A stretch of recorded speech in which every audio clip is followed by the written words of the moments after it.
여러분들 반갑습니다. 부동산 공시법을 담당하는 목회수입니다. 지금 이제 우리가 등기의 절차의 마지막 파트, 등기 완료 후의 절차예요.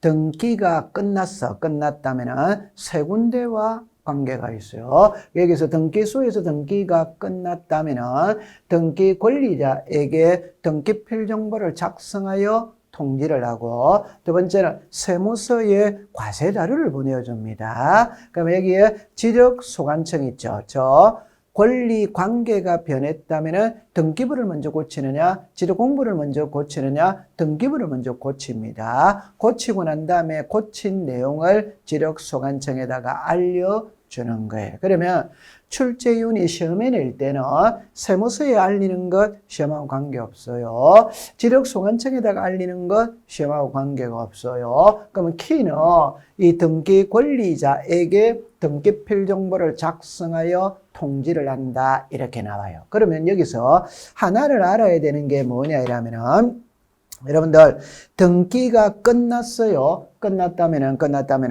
무조건 등기필 정보를 작성하는 게 아닙니다. 그러면 다시 한 번 더 이야기를 해보면, 여러분들 글자를 한번 볼게요. 등기필정이라는 말이 있고, 자 여기에서 등기필 정보라는 말이 있어요. 그 다음에 등기 완료 통지서라는 말이 있어요. 그러면 답부터 먼저 이야기하면은, 등기필정과 등기필정보는 같은 말입니다. 같은 말인데, 여러분들 정은 종이죠, 그죠? 정보는 전산화죠, 그죠? 그러니까 옛날 이름이 등기필정입니다. 그런데 요즘에는 컴퓨터 전산화되어 있기 때문에 정이라는 표현을 안 쓰고 정보라는 표현을 쓰는 거예요. 그러면 이 등기필정보가 무엇이냐 이라면 그냥 등기 완료 증명서예요. 여러분들 이렇게 한번 볼까요? 학교를 졸업했어. 그럼 졸업했다는 증명서를 주잖아요. 그게 졸업장이잖아요. 자 보세요. 초등학교 졸업했죠? 그럼 졸업장 주지. 중학교 졸업했죠? 졸업장 주지. 자, A 대학 졸업했어요. 졸업장 주지.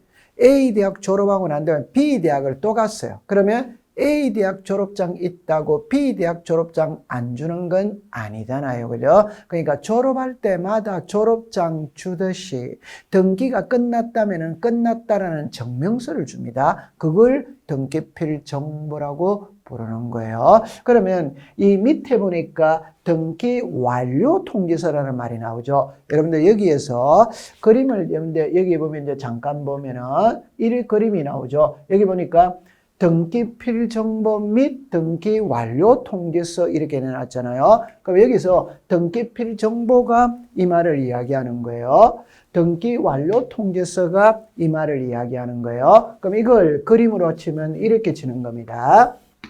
이렇게 되어졌어요.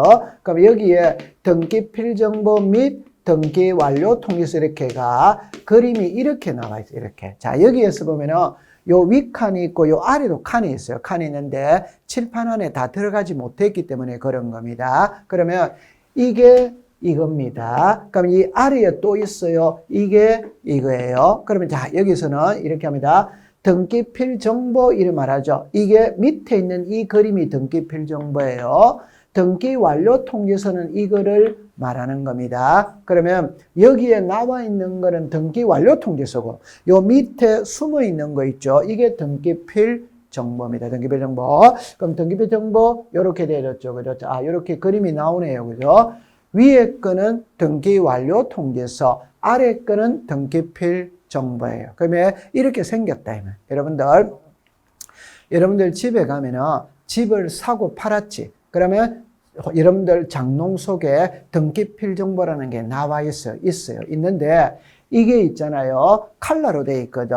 그 다음에 이 부분이 있죠. 여기는 스티커가 탁 붙여져 있어요. 그럼 스티커를 탁 떼면 이 숫자가 나옵니다. 이 숫자가 50개가 나오는 거예요. 그럼 나중에 집을 사고 팔 때는 등기필 정보를 제공해야 되거든. 그때 이 스티커 떼면 번호가 나옵니다. 이 번호를 신청서에다가 기록하면 되는 거예요. 그럼 제가 하고 싶은 말이 뭐냐면은, 자, 보세요.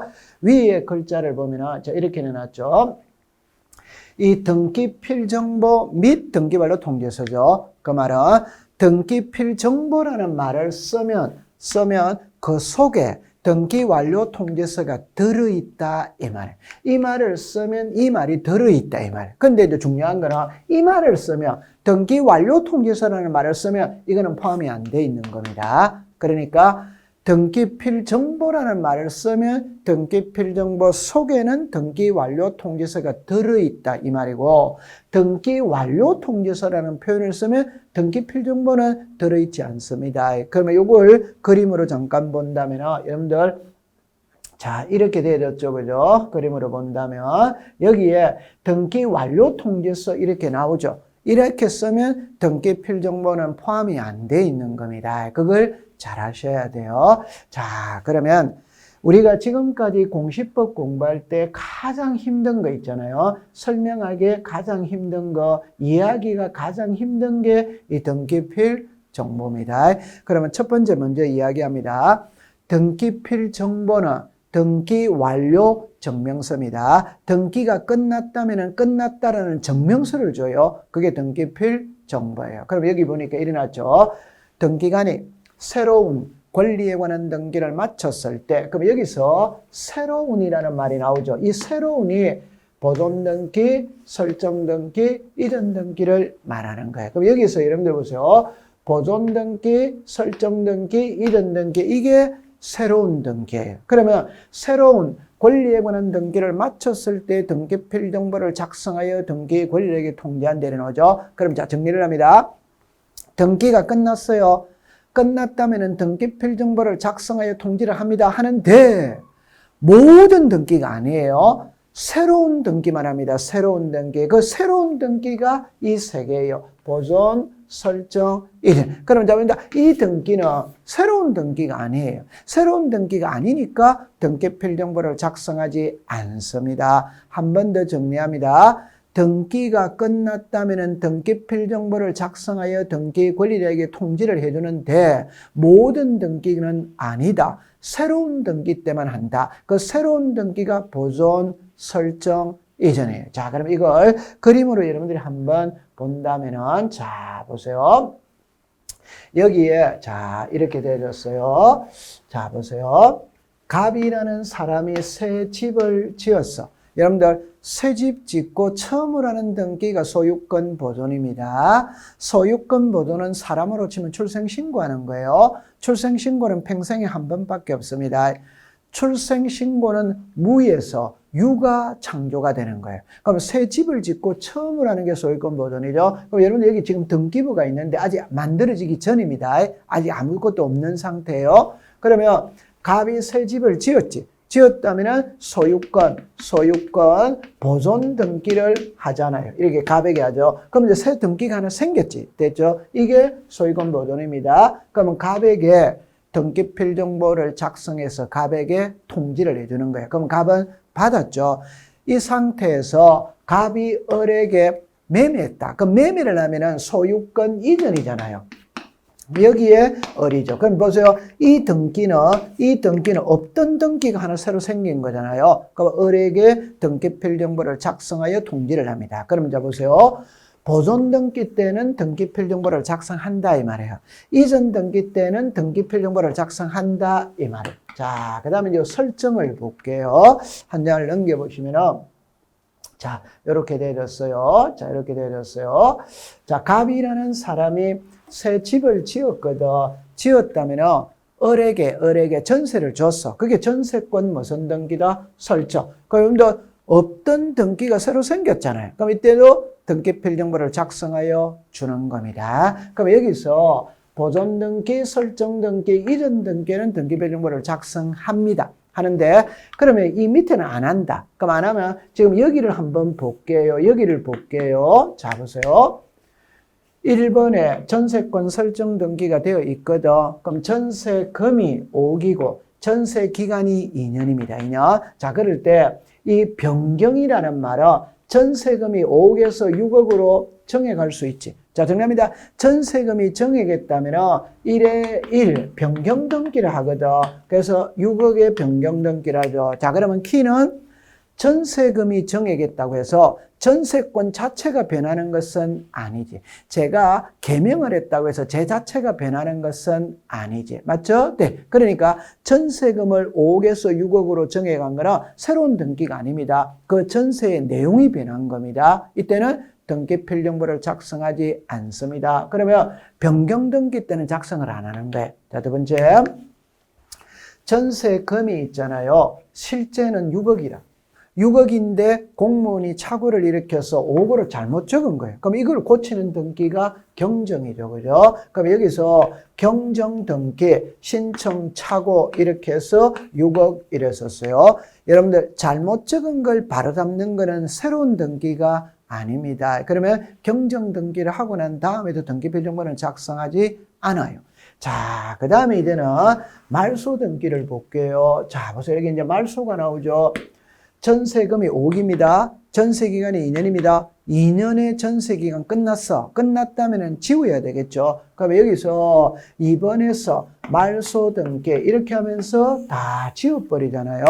이 지우는 것은 새로운 등기가 아니에요. 따라서 말소 등기하고 난 다음에도 등기필령부를 작성하지 않는 겁니다. 그러면 이 말소 회복이 나오거든. 여러분 잠깐만 이렇게 볼게요. 자, 보세요. 이걸 약식으로 그린다면, 자, 보세요. 1번에 전세권이 설정이 돼 있어. 2번에서 1번 전세권을 말소했어요. 말소했는데, 나중에 보니까 등기관이 잘못 말소시킨 거예요. 즉, 100번지의 전세권을 말소를 해야 되는데 등기관이 착오를 일으켜서 101번지를 잘못 말소했습니다. 잘못 말소했으니까 원상으로 회복을 합니다. 그럼 회복을 하면 3번에서 1번 전세권 말소 회복에 등기하고, 자, 몇 번을 잘못 말소했냐? 1번을 잘못 말소했죠. 그럼 이 자리에다가 1번을 다시 쓰는 거예요. 그러면 이 등기는 잘못 말소시킨 걸 원상으로 회복했잖아요. 그럼 이 등기는 새로운 게 아닙니다. 옛날 걸 그대로 회복했기 때문에. 그러면 말소 회복 등기를 하고 난 다음에도 등기필정보는 작성하지 않는 거예요. 그럼 오늘은 있잖아요. 어떻게 딱 이해를 해가 가느냐면은 등기가 끝났다면은 등기필정보를 작성하여 등기 권리자에게 통지를 하는데 모든 등기에서 하는 것은 아니다. 새로운 등기에서만 한다. 그 새로운 등기가 보존등기, 설정등기 이런 거예요. 이 세 개를 또 기억해 두고 나머지 등기는 안 한다 이러면 돼요. 물론 예외 있습니다. 그 예외는 본과정에 가서 공부를 해보도록 하는 겁니다. 이걸 꼭 기억해 두세요. 자, 그 다음에 이제 자, 여기 이제 이렇게 나와 있죠. 이거를 이제 알고 가야 돼요. 알고 가야 되는데, 자, 어떻게 나왔냐면, 제목이 이렇게 나와 있죠. 자, 이렇게 됐어요.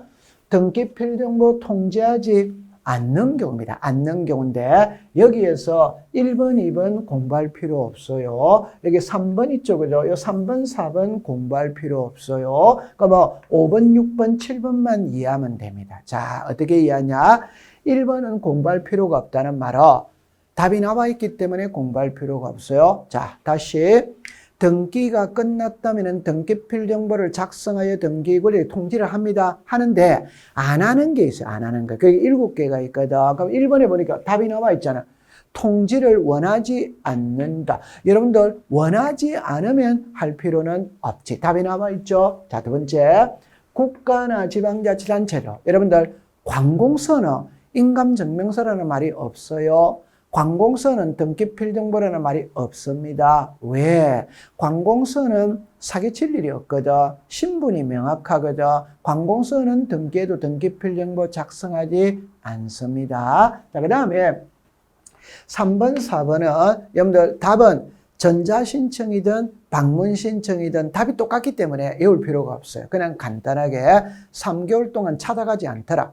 등기가 끝났다면 등기필정보를 주는데 3개월 동안 받아가라 해도 받아가지 않아요. 그럼 줄 필요 없다 이 말입니다. 그럼 여기서 전자신청이든 방문신청이든 3개월이니까 공부할 필요 없잖아요. 자, 그럼 이제 문제는 이 세 개입니다. 이 세 개. 이거를 이해를 해야 돼요. 그러면 자, 이렇게 이해를 합니다. 좀 전에, 자, 그림을 다시 볼게요. 좀 전에 제가 이렇게 했죠. 그죠? 위에 거는 등기 완료 통지서, 밑에 거는 등기 필 정보입니다. 그런데 지금 이제 뭐가 나오느냐 하면 이게 나와요. 등기 완료 통지서입니다. 그럼 여기서는 이렇게 나오죠. 등기 필 정보 및 등기 완료 통지서 이렇게 나오죠. 그죠? 이 용어가 돼야 돼요. 위에 거는 등기 필정보 및 등기 완료 통지서는 등기 필정보와 등기 완료 통지서가 한 장에 다 들어있다 이 말이고, 등기 완료 통지서는 하나밖에 없다 이 말. 이건 두 개가 있다 이 말입니다. 이건 하나밖에 없다 이 말이에요. 그 말은 등기가 끝났다면 등기 필정보를 작성하여 주는데 이 세 개는 이걸 작성 안 한다. 안 하고. 그럼 뭘 보내느냐? 등기 완료 통지서를 보내는 겁니다. 그러면 이 세 개는 왜 작성을 안 하는데? 답은 너무너무 간단합니다. 본인이 신청하지 않았기 때문에 작성을 안 하는 거예요. 본인이 신청을 안 했어요. 그럼 작성 안 하는 거예요. 그게 됐어요. 그러면 이 두 개를 먼저 볼게요. 성소한 등기 의무자가 판결서를 가지고 채권자 대위 신청이다. 그럼 여러분들 5번, 6번을 먼저 이해를 해볼게요. 5번, 6번을. 자, 보세요. 이렇게 나와 있어요. 자, 이렇게 나와 있어요. 자, 봅니다. 다음에 우리가 본 과정에 가면은 가벌병이 아주 자주 나와요. 이때 호칭 정리를 잘 하세요. 자, 이 부동산의 소유자가 갑이다. 갑하고 을하고 매매합니다. 매매. 그러면 갑은 매도인입니다. 매도인. 매도인을 등기 의무자. 매수인을 등기 권리자라고 불러요. 그러면 이제 보세요. 이 부동산의 소유자가 갑입니다.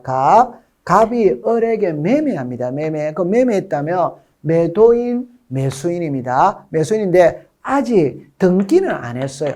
매매는 했는데 등기는 안 했어요. 그러면 등기부상의 소유자는 여전히 갑입니다. 갑인데 을이 있잖아요. 병하고 매매인 거예요. 그러면 을은 내 거 팔아먹었느냐, 남의 거 팔아먹었느냐, 남의 거 팔아먹습니다. 즉 타인의 부동산도 매매가 됩니다. 타인의 부동산도. 그러면 을은 병하고 매매했어요. 자, 정리 다시 할게요. 갑하고 을하고 매매를 했고 을하고 병하고 매매를 했다. 그럼 이 등기는 일이 왔다. 일이 넘어가면 아무 문제 없습니다. 아무 문제 없는데 을이 있잖아요. 이 등기를 안 받아오는 거예요.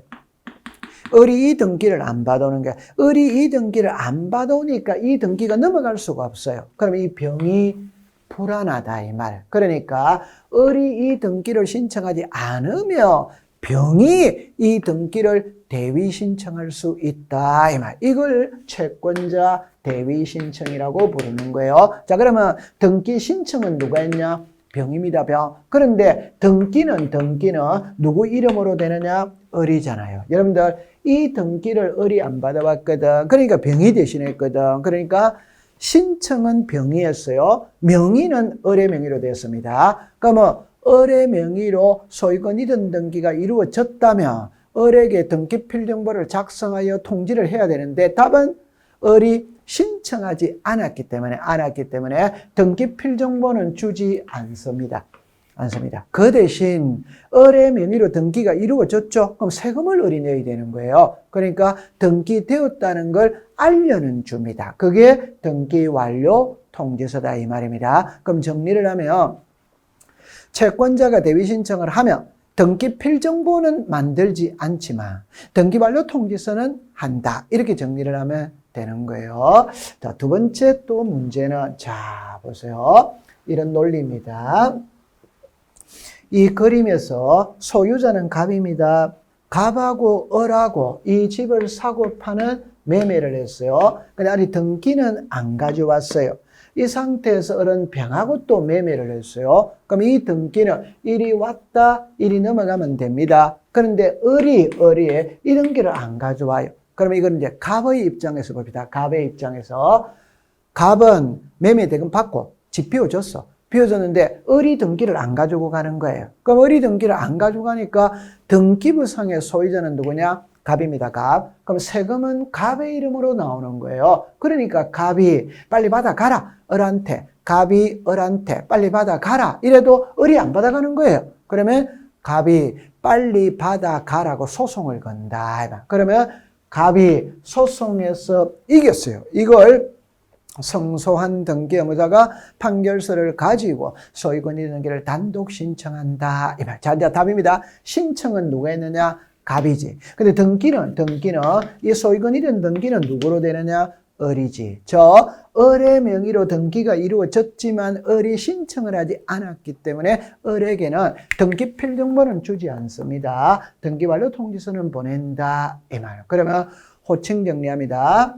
을이 등기를 가져오지 않으면 병의할 수 있어요. 이걸 채권자 대위 신청이라고 부르고, 을이 등기를 받아가지 않으면 갑이 소송을 걸 수 있습니다. 이 갑을 성소한 등기 의무자. 그래서 성소한 등기 의무자, 채권자 대위 신청, 성소한 등기 의무자, 채권자 대위 신청, 이 용어를 자꾸 익숙시켜 놓으세요. 자, 그 다음에 이제 하나가 직권보존등기입니다.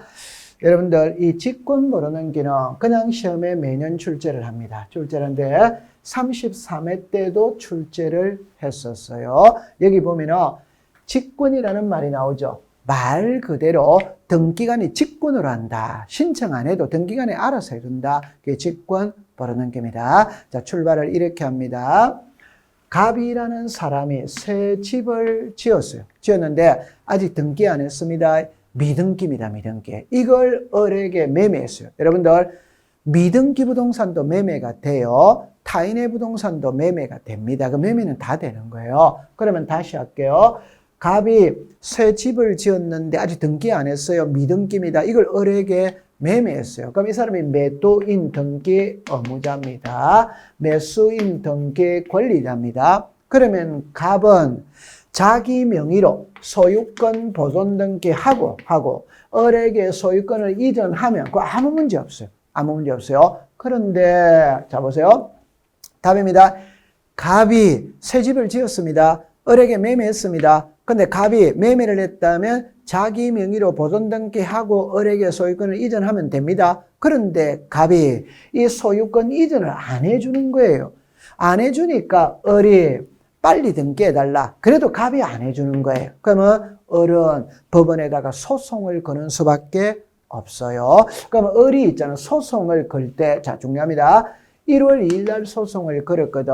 근데 판결서는 1월 2일 날 소송을 걸었다고 해서 판결서가 1월 2일 날 나오는 건 아니잖아요. 판결서는 2월 1일 날 나왔다. 그러면 이 사이에 등기부는 깨끗합니다. 그러면 등기부에 아무런 조치를 취해놓지 않으면 이 갑이 죠 사기꾼이잖아요. 다른 사람한테 매매하고 도망가면 끝장이에요. 그래서 을이 법원에 소송을 걸 때는 갑이 이 기간 중에 다른 사람한테 팔아먹지 못하도록 묶으면서 소송을 걸어야 돼요. 그걸 가처분이라고 이야기합니다. 자, 여러분들 그냥 이렇게 생각하세요. 등기부를 보니까 가처분 등기가 돼 있어요. 그러면 딱 이렇게 생각하면 됩니다. 아, 현재 이 부동산이 재판 중에 있구나, 소송 중에 있구나, 이러면 되는 거예요. 자, 그러면 을은 법원에다가 소송을 제기하면서 가처분도 같이 하는 거예요. 그러면 이제 법원에서 등기소에 가처분 등기를 촉탁합니다. 그럼 이제 등기소 등기관이 이 부동산에 가처분 등기 촉탁이 들어와서 가처분 등기를 하려고 보니까 아직 등기가 안 돼 있는 거예요. 그러면 직권으로 소유권 보존 등기를 하고 이번에 가처분을 붙인다. 이 말. 자, 정리해 보세요. 이 갑이 쪽이죠. 이 갑의 명의로 등기가 되었지만 이 등기는 갑이 신청을 했느냐, 등기관이 직권을 했느냐, 직권을 한 거예요. 그러면 갑의 명의로 등기가 이루어졌지만 갑이 신청을 하지 않고 등기관이 직권을 했기 때문에 갑에게는 등기 필정보를 작성하여 통지하지 않습니다. 그 대신 등기 완료 통지는 한다. 그렇게 정리해 두시면 되는 겁니다. 그래서 여러분들 이걸 어렵게 생각하지 말고 그냥 단순하게 생각하세요. 자, 등기가 끝났다면 등기 필정보를 작성하여 등기 권리에 통지한다 하는데 안 하는 경우가 있다. 그때 많아요. 7개입니다. 많아요. 근데 3개만 기억하면 됩니다. 그런데 왜 안 하느냐? 답은 본인이 신청 안 했기 때문에 안 준다? 그거 얼마나 공부하기 쉬워요. 본인이 신청을 하지 않았기 때문에 등기필 정보는 안 준다. 이렇게 생각하면 되는 거예요. 단, 등기필 정보는 안 주지만 등기 완료 통지서는 준다. 이것도 구별해야 돼요. 그래서 지금 이제 여기 보면은 자, 이렇게 나와 있죠. 그죠? 등기 완료 통지서를 하는 경우가 자, 5개가 나와 있는데 자, 보세요. 5개. 좀 전에 배웠던 거는 이 3개는 배웠잖아요. 성소한 등기 의무자, 채권자 대위 신청, 직권 소유권 모르는 기 등기필 정보를 작성하지 않고 등기 완료 통지를 한다는 것을 배운 겁니다. 여러분들 우리가 배우는 법은 절차법이거든요. 그래서 제가 쓰는 용어 이거를 자꾸 익숙을 시켜야 돼요. 성소한 등기 의무자, 채권자 대위 신청, 직권 소유권 보전. 이 3개는 본인이 신청하지 않았기 때문에 등기필 정보는 작성하지 않는다. 그 대신 등기가 끝났다는 등기 완료 통지서는 보낸다. 그러면 여러분들 여기서 뭘 알아야 되냐? 등기필 정보라는 말과 등기 완료 통지서는 다르구나라는 걸 알아야 될 거 아니에요. 등기필 정보, 등기 완료 통지서 글자가 틀리잖아요. 그죠? 그렇게 기억해 주세요.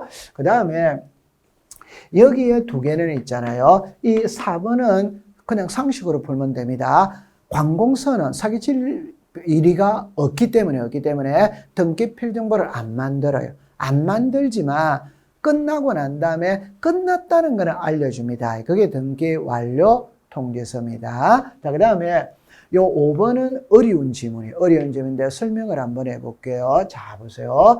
예를 들어서 이런 논리입니다. 자, 이런 논리예요. 이런 논리입니다. 이 부동산의 소유자가 갑이거든.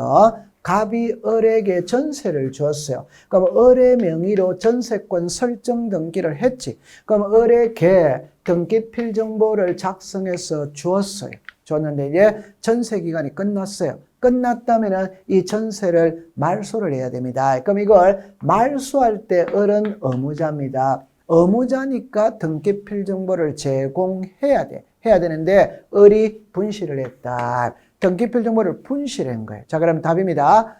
인감증명서를 분실했다면 재발급이 됩니다. 면허증이든 주민등록증이든 분실했다면 재발급이 됩니다. 그러나 등기필 정보가 분실이 됐다면 재발급은 없어요. 한 번 딱 작성하면 끝나는 겁니다. 그러면 분실했을 때 어떻게 할 거냐? 이때는 너무 쉬워요. 본인이 직접 등기소에 가서 본인 여부 확인만 받으면 됩니다. 그러니까 등기필 정보를 분실했다고 해서 걱정할 필요가 전혀 없어요.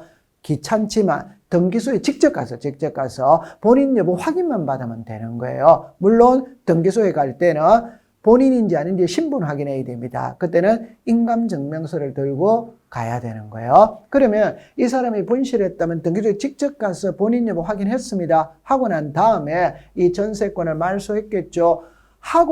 말소하고 난 다음에 을에게 말소했다는 것까지도 알려줘요. 이게 등기 완료 통지서입니다. 그래서 이 5개 있죠. 그러면 시험은 뻔하잖아요. 왜? 우리는 오지선당이거든. 그럼 이게 5개니까 4개 쓰고 다른 거 하나가 들어오면 그게 정답이 되는 겁니다. 그렇게 기억해 두세요. 여러분들 이 그림이 등기 완료 통지서거든. 나중에 기본서가 나오면 그림을 보면서 재차 설명을 해보도록 하는 겁니다. 자, 지금까지 있잖아요. 우리가 등기 절차 총론을 배웠어요. 법학에서는 총론이라는 표현이 있고 강론이라는 표현이 있죠. 강론은 개개의 등기, 개별 등기 하나하나를 배우는 게 강론입니다. 그러면 소유권 보존 등기, 소유권 이전 등기, 전세권 설정 등기, 저당권 설정 등기 하나하나를 배우는 게 강론이고, 총론은 강론에서 언급되는 걸 한꺼번에 몽땅 묶어서 배우는 게 총론이에요. 다른 표현으로 말하면 총론에서 배웠던 건 강론에서 그대로 노는 거예요. 그러니까 총론을 알면 강론은 그냥 알아지는 겁니다. 그러면 이제 지금부터 강론으로 가면은 자, 여기에 여러분들 소유권 보존이라는 말이 나오죠. 이 소유권 보존은 사람으로 치면 출생 신고하는 겁니다. 그러니까 새집 짓고 처음으로 하는 등기가 소유권 보존입니다. 등기에서 소유권 보존은 한 번밖에 없어요. 여러분들 소유권 이전은 매매도 소유권 이전, 상속도 소유권 이전, 정려도 소유권 이전, 소유권 이전은 종류가 많아요. 100개나 되는 거예요. 그러나 소유권 보존은 한 개밖에 없는 겁니다. 출생 신고하는 겁니다. 그러면 이 소유권 보존 길은 무조건 시험에 출제를 합니다. 왜 하느냐? 우리 등기는 권리관계를 공시하거든.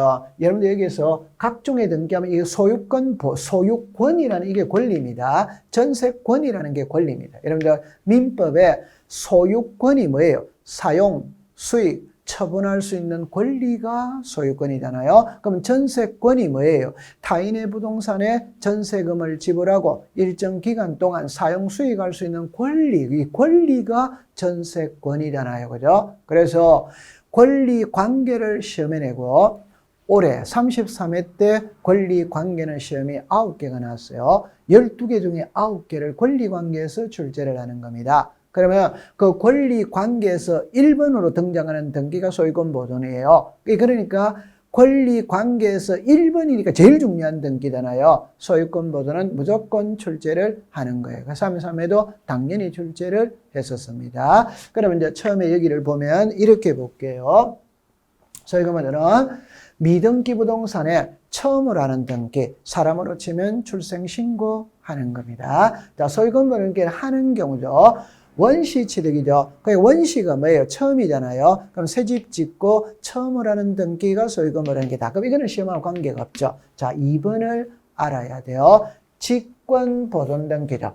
좀 전에 금방 배웠잖아요. 미등기 부동산에 처분의 제한의 등기 촉탁이 있다면 등기관이 직권으로 소유권 보존 등기 한다. 그래서 여기에서 이 소유권 보존 등기를 하는 경우는 2개입니다. 2개. 그럼 위에 거를 보면 법원의 소유권에 관한 처분의 제한의 등기 촉탁이 있다면 등기관이 직권으로 소유권 보존 등기 한다. 자, 이걸 그림으로 여러분들이 보면은 좀 전에 바로 했던 겁니다. 좀 전에 바로 했던 거. 이렇게 한번 볼게요. 자, 보세요.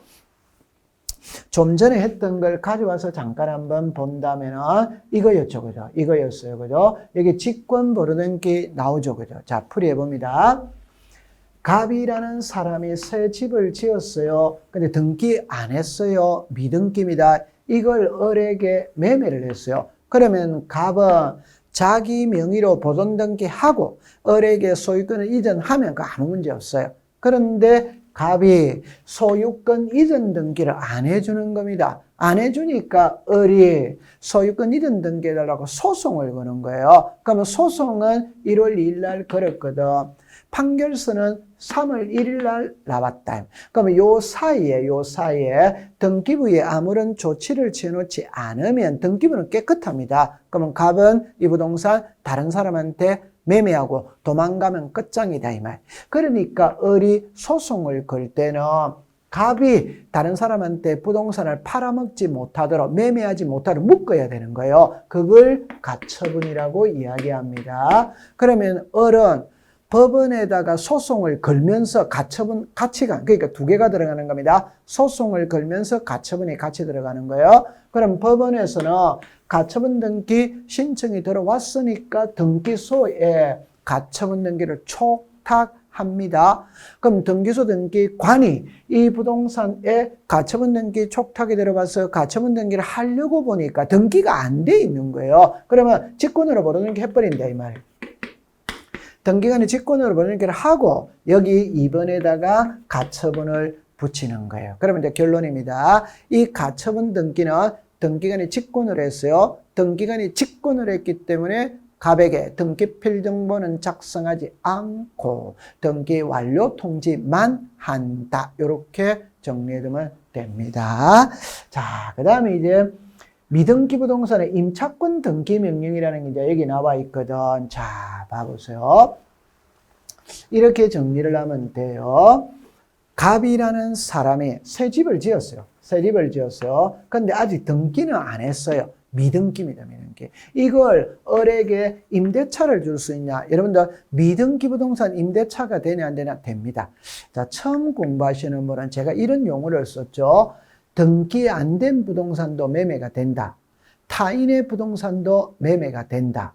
등기 안 된 부동산 임대차도 된다. 여러분들 착한 마음을 가지고 있는 사람은 아니 어떻게 남의 부동산을 팔아먹을 수 있는 이렇게 의문을 가지죠. 그거 다 됩니다. 하나만 해볼게요.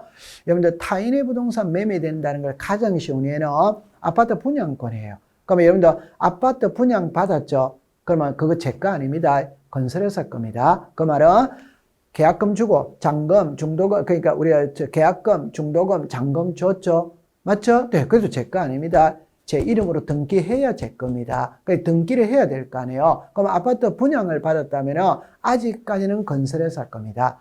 됐죠? 네. 그럼 내가 잔금을 지불하고 내 이름으로 등기해야 내가 소유자가 되는 거예요. 내 이름으로 등기 안 하면 아직까지는 나는 소유자가 아닌 거예요. 그러면 분양권을 팔아먹는 거는 건설회사 거를 팔아먹은 거예요. 내 거를 팔아먹은 게 아니에요. 타인의 부동산을 매매한 겁니다. 자, 여기에 그럼 미등기 부동산도 임대차가 됩니다. 그러면 이제 임대차 계약기간 2년, 보증금 1억 이렇게 살았는데 임대차 계약기간 끝났습니다.